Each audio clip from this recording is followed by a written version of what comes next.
اور ایک دن رات کو چہرے پہ نقاب ڈال کے نا تو مسجد کی گلیاں گھوم رہے تھے عمر فاروق، مدینے کی گلیاں گھوم رہے تھے، ایک دو گلیاں رہ گئیں تو فجر کا وقت ہو گیا تو حضرت عمر اپنے غلام سے کہنے لگے نماز پڑھ لیتے ہیں اور باقی دو گلیاں بعد میں گھوم لیں گے۔ حضرت عمر نے امامت کرائی تو نقاب اسی طرح چہرے پہ، ایک گلی سے گزر رہے تھے تو ایک بوڑھی اماں بیٹھی ہے خیمے میں، بوڑھی کچھ چہرے سے پریشان لگتی ہے تو حضرت عمر غلام سے کہنے لگے اسے پوچھو کیوں پریشان ہے؟ ہمارا تو اپنا ابا پریشان رہتا ہے، ہم پوچھتے نہیں، ہم نہیں پوچھتے، ہماری اپنی اماں روتی رہتی ہے کہ چلو دو گھڑیاں رات کو آ کے بیٹھے گا میرے پاس، لیکن وہ آتا ہے 2 درجن کنوں لے کے اور سیدھا اپنے کمرے میں جاتا ہے اور بیگم صاحبہ سے کہتا ہے کہ یہ 6 اماں کو بھی دے آؤں، اس نے کون سا کھانے ہیں؟ تو وہ پلیٹ میں لے کے آتی ہے، پھر ماں کا دل ٹوٹتا ہے کہ یہ کمائی تو میری تھی، یہ تو بوٹا میں نے پالا تھا، لیکن یہ کس بیوپاری کے ہاتھ چڑھ گیا؟ ہم تو اپنے ماں باپ کو ٹائم نہیں دیتے، لیکن جب لوگ اللہ سے ڈرتے تھے رویہ کیا تھا؟ حضرت عمر فاروق رضی اللہ تعالیٰ عنہ خادم سے کہنے لگے بوڑھی سے پوچھو، تو پوچھا اماں السلام علیکم، وعلیکم السلام، اماں کیا بات ہے؟ تو اماں کہنے لگی جاؤ دوڑو، تمہیں کیوں بتاؤں، دیہات کی سیدھی سادی بی بی، جاؤ بھاگ جاؤ۔ کہا نہیں اماں مہربانی کرو اندر تو آنے دو۔ بڑی منت کے بعد اماں مانی۔ عمر فاروق عام آدمی نہیں جس سے دنیا کامتی ہے۔ حضرت عمر اندر گئے، اماں کیوں پریشان ہو؟ تو اماں کہنے لگی تمہیں کیوں بتاؤں، میرا اپنا دکھ ہے، چل اماں بتا دے تیری مہربانی۔ تو اماں کہنے لگی میں ایک بیوہ ہوں، بے اولاد ہوں، کوئی میرا سہارا نہیں، مجھے عمر فاروق سے بڑی شکایت ہے، میرے اوپر 25 دینار کا قرضہ چڑھ گیا ہے اور 3 دن ہو گئے میں نے روٹی نہیں کھائی اور عمر نے میری خبر نہیں لی۔ حضرت عمر کو پتہ چل گیا لاوارث ہے، اس کا کوئی 2 4 10 ہزار ووٹ کوئی نہیں، ایک کو میکے سے 6 مربے نہیں لے کے آئی، ایک اکیلی تنے تنہا۔ اور بھائی جب اللہ کا خوف ہوتا ہے تو پھر انسان ان غریبوں کو بھی مناتا ہے، پھر ریڑھی والے کی بھی اہمیت بڑھ جاتی ہے، پھر رکشے والے کی قدر بھی بڑھ جاتی ہے۔ حضرت عمر فاروق رضی اللہ تعالیٰ عنہ کہنے لگے اماں عمر سے شکوہ ہے؟ کہاں؟ جناب عمر کہتے ہیں میں نے ایک جملہ کہا تو اماں نے تو مجھے لاجواب کر دیا۔ میں نے کہا اماں عمر کو کیا پتا کہ تو بھوکی ہے اور مقروض ہے، اسے کیا خبر؟ تو اماں کہنے لگی کیا کہا تم نے؟ عمر کو خبر نہیں، اسے پتا نہیں؟ تو عمر سے کہو نا چھوڑ دے حکومت، اس کے حوالے کرے جو خبر رکھ سکتا ہے، کیوں بیٹھا ہے پھر؟ ہمارے حکمران کہتے ہیں ابھی میں صدمے میں ہوں، نکلوں گا تو بات کروں گا، نہ ادھر ادھر کی تو بات کر، یہ بتا کہ قافلہ کیوں لٹا، مجھے رہزنوں سے غرض نہیں تیری رہبری کا سوال ہے، ہاں تجھے جواب دینا پڑے گا۔ حضرت سیدنا عمر فاروق رضی اللہ تعالیٰ عنہ سے اماں کہنے لگی نہیں خبر رکھ سکتا تو حکومت کیوں کرتا ہے، چھوڑتا کیوں نہیں؟ تو حضرت عمر کہتے ہیں میں کانپنے لگا، دوڑے گئے جناب عمر، میں نے کہا اس اماں کا 6000 ووٹ نہیں کہ اس کی قدر کی جائے، یہ اماں کوئی بہت آکسفورڈ یونیورسٹی کی ڈگری ہولڈر نہیں کہ اس کی بات مانی جائے، کہ لاوارث اور بیوہ بی بی۔ عمر دوڑے گئے، گھر سے اناج کا تھیلا کندھے پہ رکھا، 25 دینار بھی لیے، پکا پکایا کھانا بھی لیا، خادم کہنے لگا حضور مجھے دے دے میں اٹھا لیتا ہوں، تو حضرت عمر فرمانے لگے چل وعدہ کر قیامت کے دن بھی میرا بوجھ اٹھائے گا؟ کہنے لگا جی نہیں وہاں نہیں اٹھا سکتا۔ فرمایا پھر آج بھی نہ اٹھا، مجھے ہی اٹھانے دے، یہ میرا بوجھ ہے تو مجھے ہی۔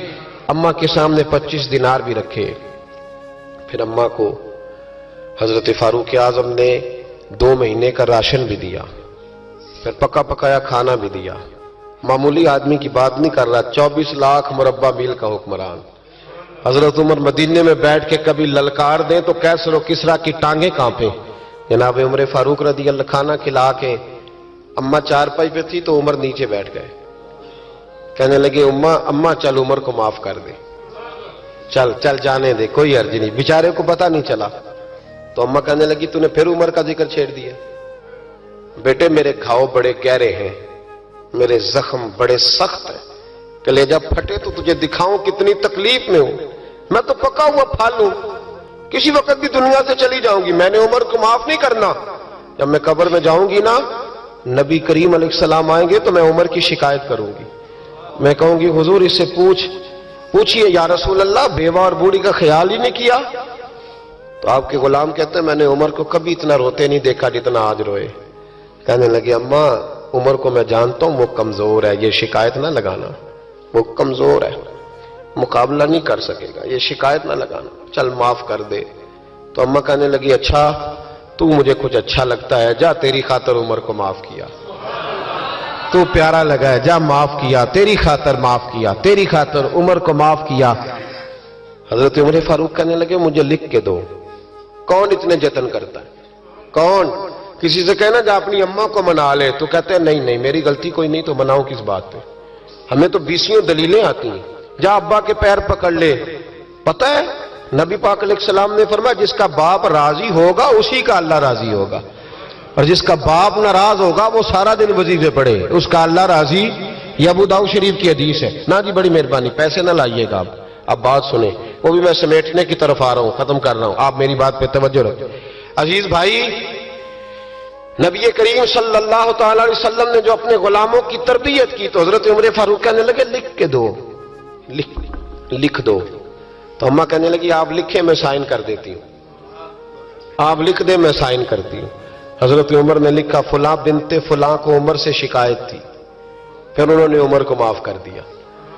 اماں سائن کرنے ہی لگی تھی، سائن کرنے ہی لگی تھی کہ مولا علی شیر خدا آ گئے، حضرت عبداللہ ابن مسعود آ گئے.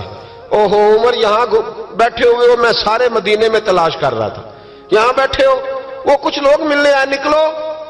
اماں نے سنا کہ یہ عمر تھے تو اماں اٹھ کے کھڑی ہو گئی. آئے ہائے عمر تھے، آپ عمر تھے؟ تو جناب عمر کہنے لگے اماں تو نے جو کہا ٹھیک کہا، لیکن اپنے وعدے پہ قائم رہا، یہ ذرا سائن کر دے. اماں نے سائن کیے تو حضرت عمر فاروق فرمانے لگے علی آ گئے ہو تو بطور گواہ تم بھی دستخط کر دو، عبداللہ ابن مسعود تم بھی بطور گواہ جب سائن ہوئے تو جناب عمر نے رکا لپیٹا اور مولا علی شیر خدا سے فرمانے لگے علی یہ رکھ لو، مجھے لگتا ہے میں تم سے پہلے دنیا سے جاؤں گا، اور جب میں پردہ کر جاؤں نا تو یہ رکا میرے کفن میں رکھ دینا. اگر حضور علیہ السلام نے پوچھا نا میری امت کے ساتھ کیا سلوک کر کے آئے ہو تو رکا نکال کے کہوں گا یا رسول اللہ ایک بوڑھی ناراض تھی میں اسے بھی راضی کر کے آیا، حضور یہ میں راضی. بھائی جب تک ہم اللہ سے نہیں ڈرتے معاشرہ اصلاح پذیر نہیں ہو سکتا. غریب آدمی بدو رات کے وقت وہ کہیں بیچارہ صبح سے چلا تھا، مدینے پہنچتے اسے رات ہو گئی.